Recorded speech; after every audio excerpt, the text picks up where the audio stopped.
Hi guys, and welcome to another episode of Kabir Considers. In this video, we're going to react to the 20 darkest moments in TV history. Now, I remember, I was like, when the Queen died, I was watching the news. I was doing some work and had the news on in the background, and I noticed that they cut to like a weird break, because usually news channels here, there's no advertising breaks. Like BBC One is what I was watching. And when the guy came back, the newsreader, he had changed into all black, and then like all along the bottom, and you know, like the guy's face was really serious, like the Queen has died.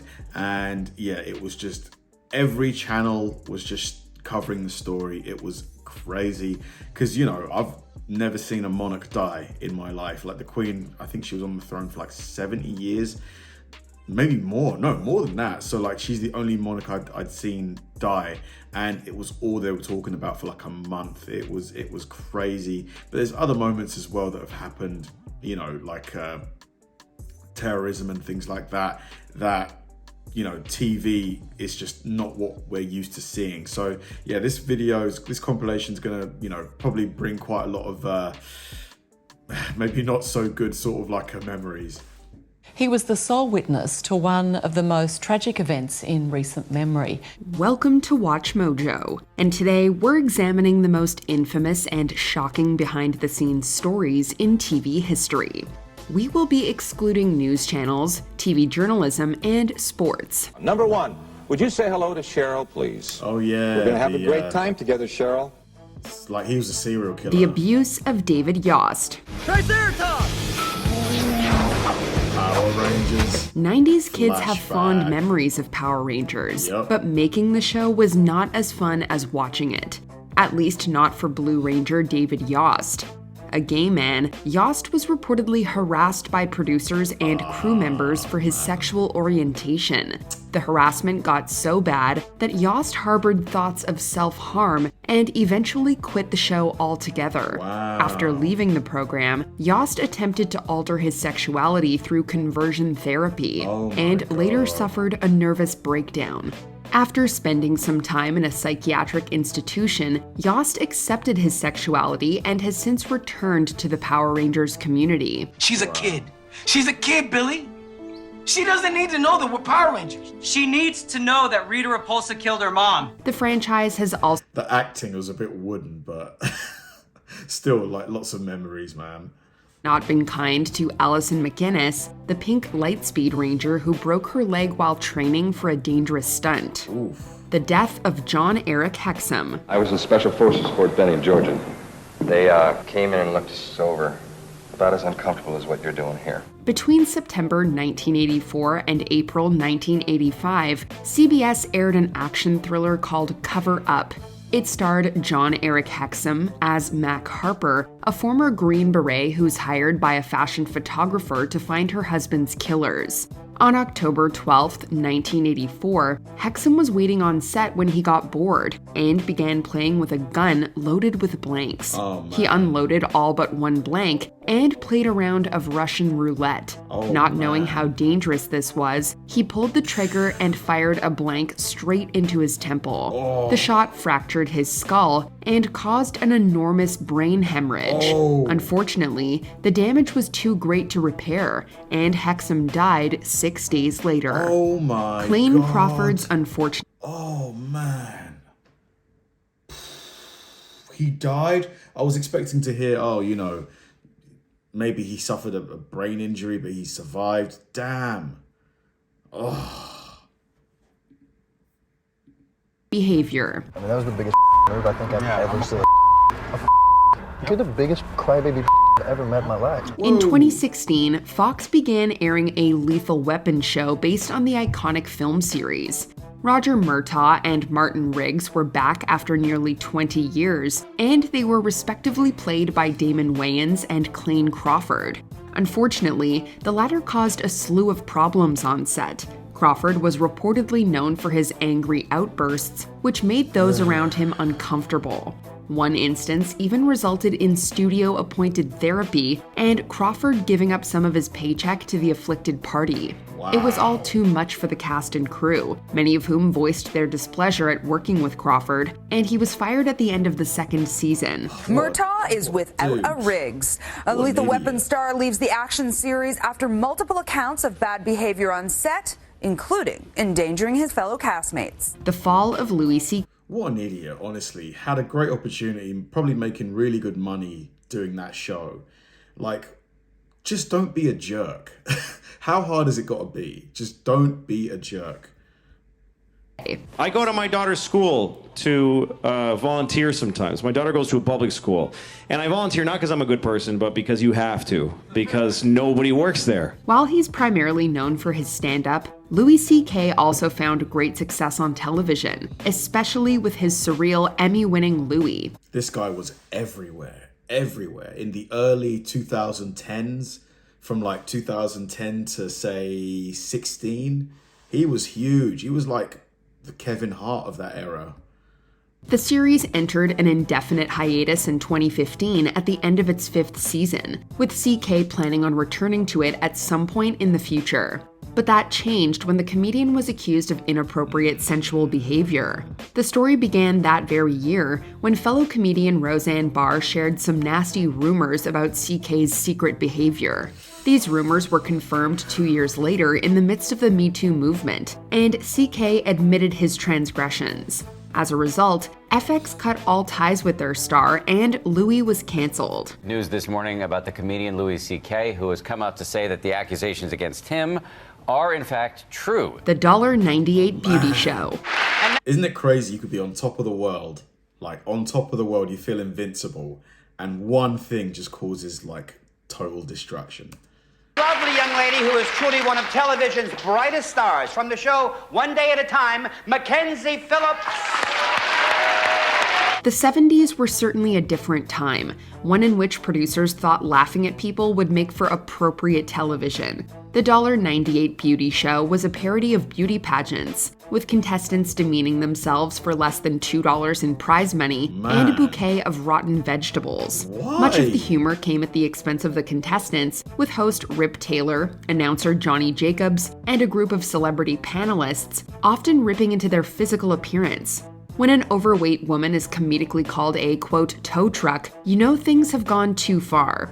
The show was viciously criticized for being mean-spirited and canceled after 2 seasons. Molly measures 35, 25, 35. Molly says that she has a tremendous love for horses, which is probably the reason why she's been divorced twice.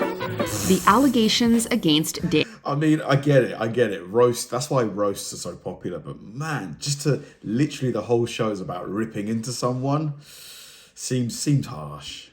Schneider. Well, better get going. Oh, and be careful. Why be careful? You may not know his name, but you certainly know his TV shows. A successful producer, Schneider created some of the most iconic Nickelodeon programs of all time, including Drake and Josh, iCarly, and Zoe 101. If you can name a Nickelodeon sitcom, chances are that Schneider made it. But this prosperous relationship came to an end in 2018 when Nickelodeon fired Schneider for inappropriate behavior. This included a long history of temper issues, angry outbursts, and an alleged foot fetish that saw him posting photos of his actress's feet. New allegations emerged a few years later, claiming that Schneider would ask for massages and was prone to gender discrimination. Oh, man. I see the problem. Oh, do ya?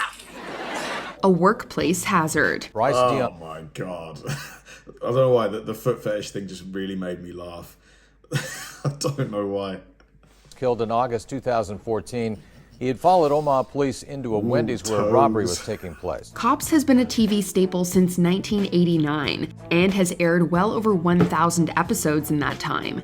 The premise is simple. A small camera crew follows everyday cops and films them doing their job. Usually, the show consists of minor things like public drunkenness and drug arrests, but sometimes things get tragically heated. On the night of August 26, 2014, a crew operating in Omaha responded to a robbery at a local Wendy's. The police opened fire on the suspect and accidentally hit the cop's audio technician, Bryce Dion. Oh, no. Dion was hit by a stray bullet and rushed to the hospital, but he quickly died of his injuries. Dion's brother later sued the city of Omaha, but his case was dismissed. An 11-page lawsuit claims negligence on the part of the Omaha Police Department and asked the city for payment to the heartbroken family of Dion. The firing of Roseanne Barr. Roseanne's history with these sort of remarks in regards to African Americans had already been documented, and yet, the network decided to reboot her show anyway. We mentioned Roseanne Barr in the Louis C.K. entry, but she also has been the subject of her own controversies. Barr was the creator and star of Roseanne, which was one of the most popular sitcoms of the late 80s and 90s. It was so popular, in fact, that it was brought back for a very brief revival in 2018. We say brief because the show lasted just 2 months before Barr was fired.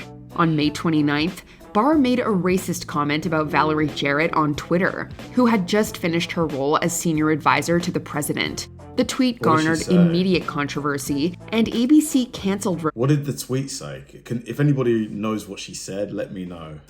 And that very same day. Huge in the ratings, making a lot of money for ABC. For them to so swiftly cancel this show, they're going to take a hit. The mysterious death of George Reeves.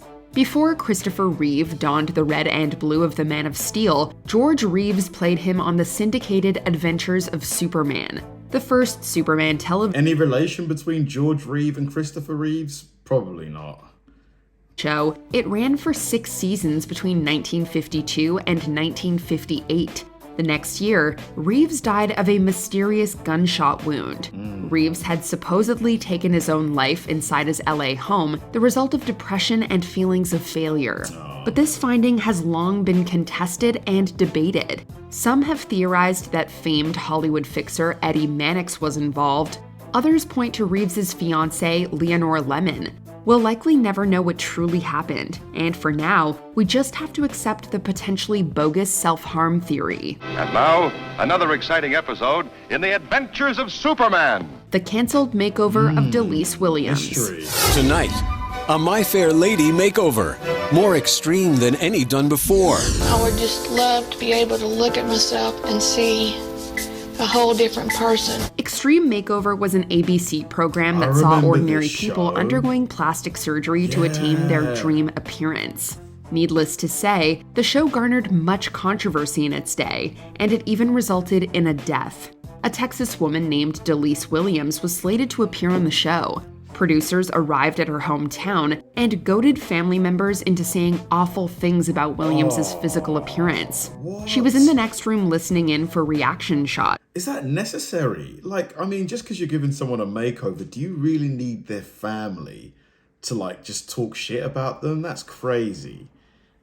But Williams' spot was canceled at the last minute owing to scheduling conflicts, and she had already heard the nasty things that were said about her. No. Williams' sister, Kelly McGee, was so distraught and guilt-ridden over what she had said that she took her own life. The quiz show scandals. Dan Enright. You know what? If any company deserved to be sued, honestly, the makers of that show, because you could have quite as easily made the whole show without having their family talk crap about how they look. Just not necessary. Came to see me in my kitchen, and he said, how'd you like to make $25,000? And I said, who wouldn't? It was the late 1950s, and television was still a very young industry. Enter the producers of various game shows who wished to increase ratings and make stars out of their players by fixing the games. These are now called the quiz show scandals, and they threatened the very integrity of television. While these scandals rocked numerous shows, the most infamous story involved 21 and contestants Herb Stempel and Charles Van Doren. Reigning champion Stempel was instructed to throw the game so Van Doren could win. Why? And he went on to enjoy his own famous winning streak. Both would later testify in front of Congress, which in turn amended the law to prevent future cheating on TV game shows. See, I don't think an adult of your intelligence ought to be commended for simply, at long last, telling the truth. The Poor Horses. It's crazy that they made a show about that, or a movie, about a law being made about TV shows. Hollywood, they're running out of ideas, aren't they? Guess I still know a peach when I see one. The HBO horse racing drama Luck had a slew of talent behind it. It was created by David Milch of Deadwood fame, and the pilot was directed by Michael Mann, and it starred Dustin Hoffman in the lead role. Yet it only lasted 9 episodes. The show was actually picked up for a second season, but it was then revealed that the show's racehorses had suffered numerous tragedies. 2 horses had died during production of the first season as they suffered fractures during runs and were subsequently euthanized. A 3rd horse died while filming the second season, prompting HBO to suspend production and launch an investigation. The show was then canceled, with HBO claiming that they didn't want any more accidents to occur. Good girl. Damn, man, what the... No girls allowed. I thought that when they used animals, you know, in movie production, TV production, that they had people like specialists, usually in the crew, that would manage the animals. Like, for 3 of them to die shows that they just weren't looking after them properly. Amy Allen, I'm Harold Smith. I understand you want to hire the A-Team. One of the most popular shows of the 80s, the A-Team followed the adventures of 4 mercenaries working in Los Angeles. Nothing screams 80s machismo quite like it, and perhaps unsurprisingly, women had a very difficult time working on the show. The first 2 seasons starred Melinda Kulia as reporter Amy Allen. Kulia often voiced her displeasure at playing second fiddle to the A-Team and asked for more to do, and she was fired as a result. In came Marla Heasley to replace her as... I mean, the A-Team, the show is called the A-Team. Like, she should have... Is it unrealistic for me to say she should have known that she wasn't going to be the main character in the A-Team? Seems a bit like a ridiculous request to make from her. Baker, but she was quickly dropped also and was never even added to the opening credits. Most people lay blame at the feet of George Peppard, who reportedly insisted that no female be given a lead role. Now, if you wanted somebody with good manners, you should have hired an English butler. Tommy Cooper dies on live TV. Yeah, this I should have reduced empty cloth for live ducks. I got away again. A popular English musician, Tommy Cooper saw great success throughout the 60s and 70s by appearing musician, wasn't he a comedian? in numerous television programs. Unfortunately, his health began to suffer in the late 70s, owing to excessive drinking and cigar smoking, resulting in tragedy on the night of April 15, 1984. Cooper was performing on a variety show called Live from Her Majesty's when he suddenly collapsed. The audience laughed at the sight of Cooper falling over, believing that it was part of his comedic act. In reality, Cooper had suffered a fatal heart attack. The show continued as people tried to revive Cooper off stage, and he was eventually taken to Westminster Hospital. Unfortunately, he was declared DOA, having died in front of 12 million viewers. Crazy. And you put your hand inside the bag, and you bring the egg out with thunderous applause. The Glee curse. And I know that. I mean, the people who saw that's just something that you never forget, right? Like, imagine seeing your favorite comedian or performer die in front of you. A lot of memorials for him, but I had this made and I was hoping that we could hang it in here. Despite being one of the most popular shows of the 2010s, Glee has left behind a questionable legacy. That has nothing to do with the show itself, but the actors who were at the helm. Many dark and disturbing things have either befallen the young cast or been perpetrated by them. Regarding the latter, Mark Salling pleaded guilty to some horrific crimes in 2017 and later took his own life.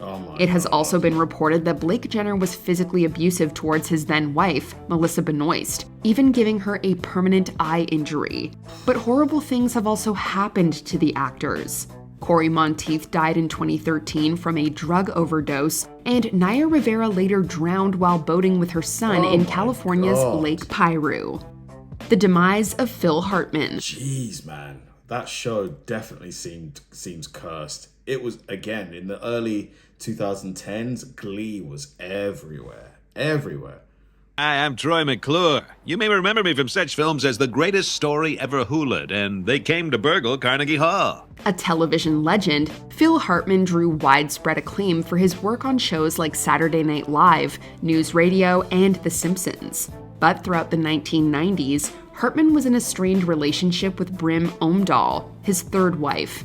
Omdahl suffered from substance use disorder and would often behave erratically, sometimes even violently.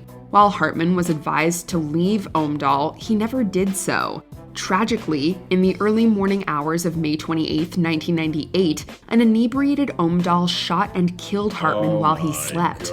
After confessing to numerous people and drawing police attention, Omdahl locked herself in the bedroom and took her own life as well. The unsolved murder of Bob Crane. We're running a little bit behind times. Pass the word around. Football game is off. Kind of makes sense because, yeah, like Troy McClure, his character kind of just like faded out from The Simpsons. No, Colonel, I was supposed to play fullback today. Fullback? Now I know we've got to get the game canceled. After running a successful radio show, Bob Crane moved on to acting and found work on Hogan's Heroes. The popular sitcom ran for 6 seasons, with Crane playing the titular Colonel Robert Hogan. But when the show came to an end in 1971, Crane struggled to find work and began doing dinner theater. By 1978, Crane was living in Arizona and doing a show called Beginner's Luck. On June 29th, Crane missed a meeting, prompting one of his co-stars to visit him at his apartment. There, they found Crane's dead body, which had been both bludgeoned and strangled. Blame fell on his friend, John Henry Carpenter, but he was acquitted in court. While some continue to point the finger at Carpenter, the murder is officially unsolved. Hey, you need a ride tomorrow? Imagine walking in and seeing that. The airport, I got a luncheon at noon. John? Don't bother. An unfortunate guest. And I really didn't want to get in the car, but I was raised to respect my elders. You never know what types of people will show up on game shows. Yeah, the dating game yeah. typically saw a woman asking questions to 3 men sitting behind a partition. She would then pick the man she liked the most, meet him face to face, and then go on a date. In 1978, a photographer named Rodney Alcala appeared on the show and won a date with Cheryl Bradshaw. However, she found him creepy and refused the date, and for good reason. By this time, Alcala had killed at least 4 women and served years in prison for sexual assault. He would kill even more after his appearance on the dating game, bringing his official body count to 8. Some believe it could be as high as 130. I'm called the Banana, and I look really good. Bill Cosby. Did you ever? Man, she had the luckiest of escapes. The luckiest. Wow. This day was gonna come. I dreamt of this day for 32 years. It's amazing how fast a reputation can plummet. For many years, Bill Cosby was regarded as America's dad, winning over millions with his work on The Cosby Show. But allegations of sexual abuse followed Cosby throughout most of his career, with the earliest instance dating back to the mid-60s. These allegations continued into the 21st century, with the most legally formidable coming in 2004. It was then that a woman named Andrea Constand accused Cosby of sexual abuse. While most of Cosby's crimes fell outside the statutes of limitations, Constand's did not, and it was her case that briefly sent the comedian to prison. It is now believed that Cosby had been assaulting women for decades, even while serving as America's dad. Before we continue... Yeah, didn't he, like, drop, like, pills and, like, roofie? Didn't he, like, roofie people? Like, drop, like, pills that would make them woozy, and then he would, like... Ugh. Be sure to subscribe to our channel and ring the bell to get notified about our latest videos. You have the option to be notified for occasional videos or all of them. If you're on your phone, make sure you go into your settings and switch on notifications. The world loses Steve Irwin. Oh, does he get bit or something Look at this. on the show? What a beautiful lizard. You're all right, mate. A popular wildlife expert and conservationist, Steve Irwin found unbelievable success on television as the crocodile hunter. He hosted the TV series of the same name, but also appeared on other programs, including the nature documentary Ocean's Deadliest. It was while filming this show that Irwin met his tragic demise. The host approached a short-tailed stingray, which proceeded to sting him in the chest. Ooh. Unfortunately, the barb got him directly in the heart, and Irwin quickly bled to death. The accident was captured on video, but the footage has never been released. Irwin's memorial service was held 2 weeks after his death and was watched by 300 million people around the world. Today's memorial service is a celebration of a man who's touched our lives and changed the world. Oh my God. Crazy video. Just the Tommy Cooper one, just to imagine being in the crowd, you're cheering him on. You've been waiting for the show for probably months and months. You're there, you're lucky enough to get a front row seat, and then you see the man that's given you so much like pleasure, laughter, you see him just fall over and die on stage. It must have just been insane. Like, words can't even describe what it must have been like to be in that audience. The Steve Irwin one as well, like, he was, at least he was doing what he loved, you know, he loved animals and things like that, but, oh man, to go in that way, tragic. Thanks for watching, guys, and I'll see you in the next one.